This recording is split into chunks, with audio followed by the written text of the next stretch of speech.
Nasılsınız? Allah razı olsun. Valla şükürler olsun işte itfaiyenin asıl şeyini biliyorsunuz. Hala daha da depremin vermiş olduğu olumsuzlukları yaşamaktayız. İşte bu ağır hasarlı binalarda yangınlar devam etmekte. Evet. Şimdi başkanım biz 2020 yılı içerisinde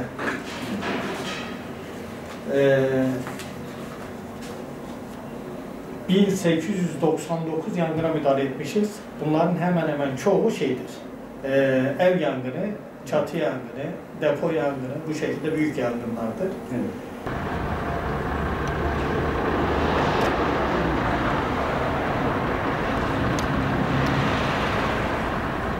Bugün Elazığ'da itfaiye müdürümüzü ziyarete geldik.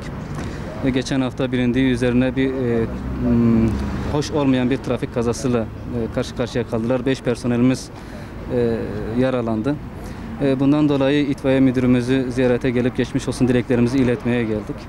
Rabbim gecinden versin, Rabbim muhafaza etsin. İtfaiyecilik gerçekten kutsal bir görev, ulvi bir meslek. Biz bu arada itfaiye ekiplerimize gerçekten muhtacız. Depremden sonraki süreçte, deprem anında, deprem sonrasında yaşanan olayların ilk kahramanlarımız itfaiye ekiplerimizdi. Rabbim kendilerinden razı olsun. Gerçekten canhıraş bir şekilde hem depremde ve deprem sonrasında Elazığ'ımızın menfur yerlerinde gelişen istemediğimiz olaylar, yangın ve benzeri olaylara ilk yetişen onlardır. Onlar Elazığ'ın kahramanlarıdır. Biz bundan dolayı işte bu kahramanlarımızın geçirmiş olduğu bu trafik kazasından dolayı yanlarında olduklarımızı, geçmiş olsun dileklerimizi iletmeye bundan dolayı geldik ve ziyaret ettik.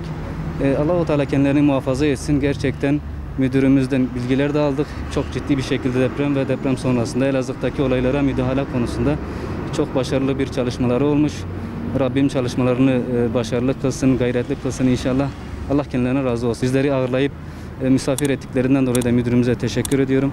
Allah kendilerine razı olsun.